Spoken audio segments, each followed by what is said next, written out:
how you said it, in a loving affirming. You have to stand in your greatness as a professional and then care about the person, or the child and the family.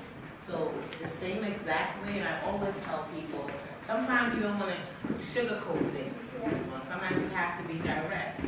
But you can be direct in a compassionate way. I'm sorry, honey, but these are some of the things that you're going to have to do to move to your next level. See, I'm giving her some compassion, but helping her to understand these are her next steps. So, same way, shift your mindset. Know that you got this. Stand strong in your conviction as a professional. I hope I answered. You did. Any other questions? When are you coming back? Well, my sister's here, so you guys are blessed that and she's like, you know, I never see you here. So, Debbie and I were speaking about another event that we have in 2017 that she wants to put together. Debbie, you want to stand and introduce yourself? Yes, hi you guys. I represent early childhood education. I'm a state-approved trainer, and I certify child care providers, and we work with children with autism, you guys' children all the time. And so my teachers, us, we feel like you guys too. They're in our classroom, and we don't know what to do. So I really want Ms. Dr. Griffin to come out and speak to the providers and give her secret sauce to us providers so that we can give the best care to you guys' children. And so I'm hoping to do that in the next 6 months, right here, just across, in the next 6 months. You're hoping or what? We are going to do this in the next 6 months. Just across, right in PG. Just the cross on the other side. I'm going to want to secure the new library that hold about 200 people. So we get all the providers out there. You guys come to the parents because they need to hear from you guys, right? Where they are relaxed. I really want the providers to know that they have a responsibility. They're part of the village, right? And we have to love and nurture just like you guys. Right? Children are with us 8 to 10 hours a day, and we do love them. But they're so lost, providers. And so they need the experts to come out. And so Dr. Griffin is the expert. And so we're looking forward to that. So I'll share that information with you guys. So look for it, okay? Thank you, Debbie. Yes. I hope y'all just notice how I shifted the ignite and how to make a power movement. Yes. Yes, you did. Because I helped her to change her wording from I think to it is. I will. I will. Then, as she said it, she felt the power of conviction in her words. Yes. See, when you say think, and when you say surely this is what's going to happen, this ignited you so. More than you would have if you just said I think. Yes. And then she placed the faith in it. So that was her power. So now she's held accountable by a group of people. Take a sip. Shift the ignite home. Any other questions? Yes? How are your son like me? How is he like you? Do you want to meet him? Do you want to Zachary to meet? Oh boy. Now, you never know what Zachary gonna say. But you know what? The Lord asked for him, so we're going to send him this week. Any other questions on the way for Zachary? Ask me now. Don't go home and sit down and say I should have asked the question then. Dr. Griffin, one of the moms left, and she has a group that she wanted to see how long you were here in D.C. for. So she's going to follow through, but she wanted to see if you would come and see her.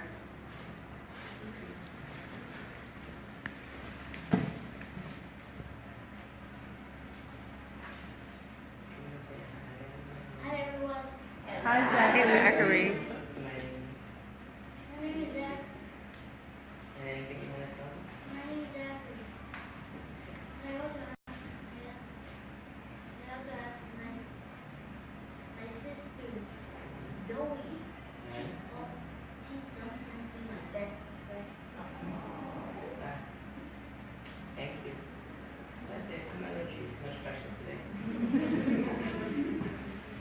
That's Zachary. Zachary's 10. He wants to say hi to you. Can you go say hi? What's your name? My name is Robert. Nice to meet you, Robert. Can you give Robert a high five? Awesome. Boom. Connection, socialization. Love it.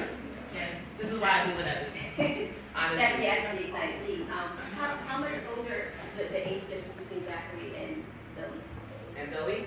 Zoe is 5. Oh, And Zoe is not my daughter. Zoe's on his dad's side, Okay. but still his sister, and we still love him. because most of the evening I heard both you and Doreen speak about parents. I'm actually a Zoe.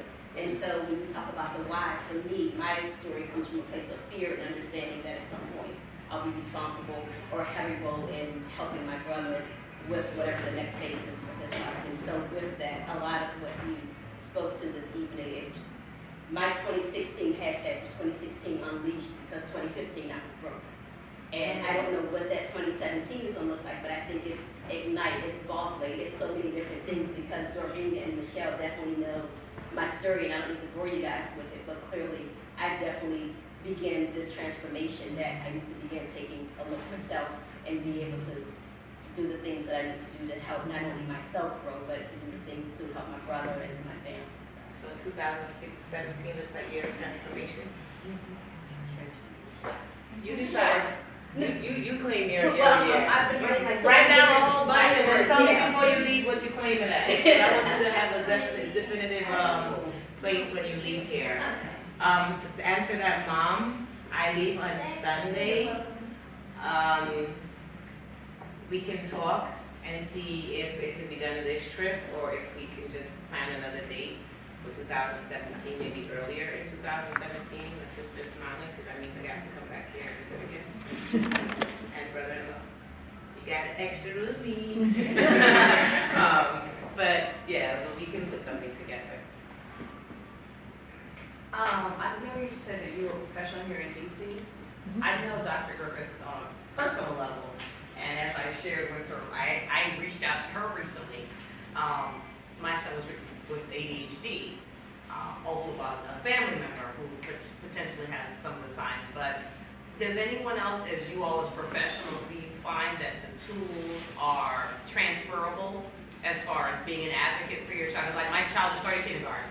So, first PTA meeting, I walked out, she was the first person I called. I'm like, hey, the teacher said this.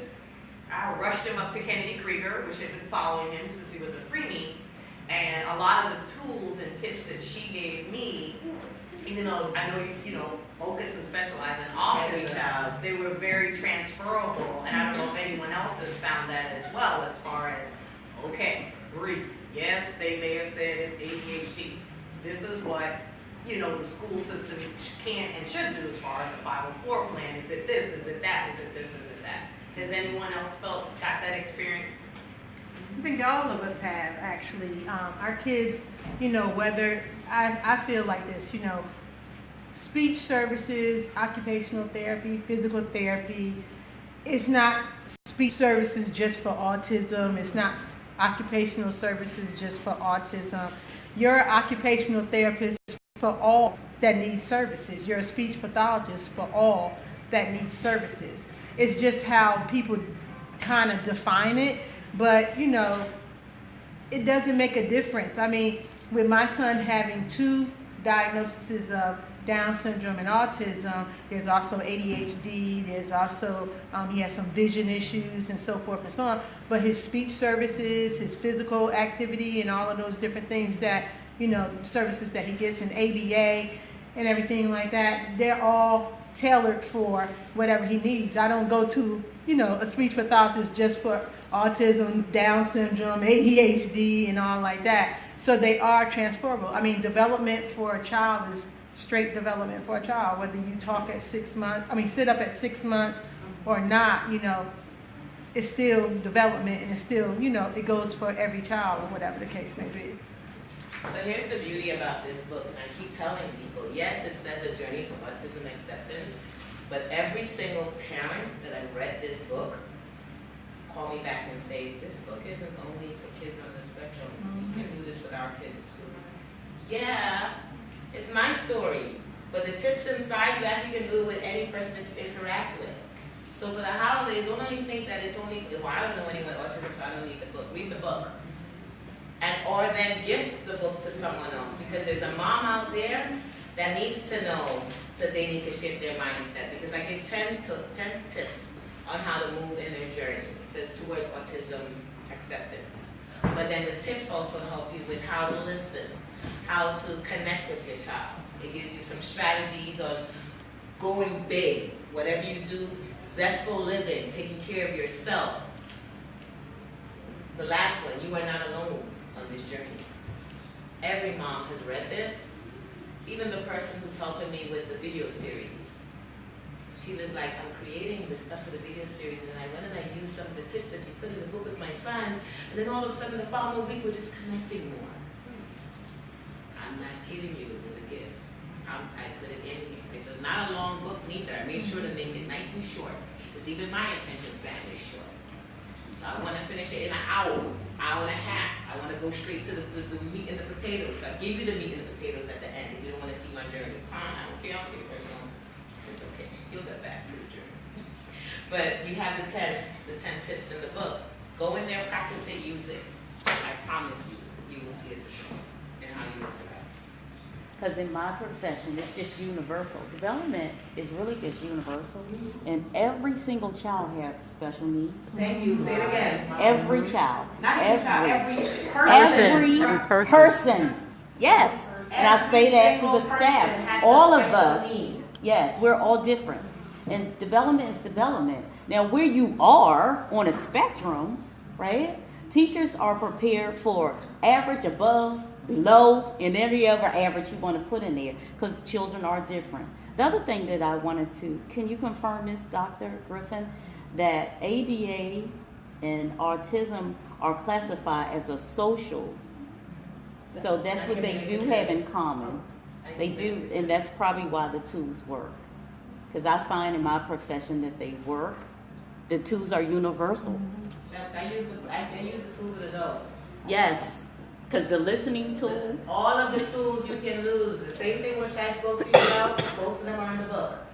And didn't you feel indicted? Didn't you feel like making power moves? Didn't you listen? Didn't you understand the importance of connecting? Understand differences, learning your unique gift? I spoke about all of that to you guys. I just decided to just put it under the umbrella of autism because this is my story, this is my song. And I had to sing it to other moms out there. This is what was placed in me to give to them. But anyone can read it. And I was, when I started coaching, I did coaching for general. And anyone that wanted to sit down and meet with me, I was doing it anyway. And my friends called me, okay, let's sit down, that's what I was doing. So I started coaching for everyone, and I realized that I have a niche, that I was placed here to deal with my niche. And I was trying to run away from my niche. I was. And you know, like that wind, when you try to run away, it's like, boom! And you try to run away, it's like, boom! So I came back because mom's like unique. Because I was placed there for that. You know, in our registration, there were quite a few men that registered that were supposed to come tonight. And I'm going to follow up with them, but one thing that I could say for many of us in the room, knowing a lot of the children's fathers and husbands and boyfriends and so forth, and some baby daddies and all like that, is there something that you can say to us that we can say to them? Some of them are in denial. I make a joke all the time, instead of checking credit, you need to check mental health background for the men, just as a joke, more or less to say. So I'd be curious to hear your thoughts on that. I've learned that you can't make someone into something. That the more you try to make them into something, and the more that you want to make them understand and see it and feel it, is the more they run away from it. So what I do is, I just give them information. I just say, this is a diagnosis, this is these are the treatments, this is how I move towards it. Men are very solutions oriented. They don't need all the extra. They don't need to hear about the journey and how I went to the extra doctor today and the doctor told me this. No, how we treat it. If they don't want to hear it, they don't want to feel it, I understand you don't want to hear it. These are the things that we need to do. If you want to see him move forward, if you want to see him do the next step, let's just look at where he's at now, and let's move on to his next step. I have something that I'm working with the Mothers of Black Boys group. We have a special needs section for that mob, and we're working on vision boarding for this month. So that's a great activity for fathers to do with their kids. And as you're doing it with them, then you're talking about what's their next move. Now, fathers sometimes have a very big global thing of what they want their child to do. And it's going to take them time to accept that that may not happen. Now, it may not happen only because there's special needs. It may not happen because that might not be what the child is interested in. You know, how we want our kids to be doctors and they like to twirl, then, you know, it's just an acceptance role. So you keep speaking on the child. You keep speaking about their strengths. You keep speaking about their unique differences. What makes them them. And then you do give them the techniques. That's why when I do the Zoom Fest, I'm opening it up to dads. I'm opening up to, when you're paying, whoever gets into that Zoom, that's why it's not a phone call. It's a video series. So you can come in, dad can come in and hear what I have to say. Sometimes it takes hearing another person's voice. And sometimes you can't bring them to it, so take me to them. Yeah. Got it? Yeah. So while they're on Zoom, and I'm connecting in a different way, and I'm not speaking about their child being special needs, but I'm more speaking about, so what makes your child different? What do you love about your child? What makes him make you smile every morning? What are your concerns? What are your fears? Let's put together a plan on how we can start working on it. That's what I love about the Zoom Fest. Trust me, it wasn't given by me, it was given by the creator. So it was up to me, I said, I'm in my bed and just chill. I'm okay with that, but there's a bigger purpose. So sometimes you can't force them to do things, but having them in areas, like I know they probably wanted to come, so that's a good sign. The fact that they signed up is a good sign. So I would definitely follow up and give you their numbers also. I would like to help you follow up on that, and then see if they can be included in that too, and see if they can, okay, you don't want to come here, but how about tuning in every 2 weeks for an hour? And we talk about some tips on how you can understand what's going on. All right, you don't want autism, you don't want to label. Okay, I'm not married to it. I can release that.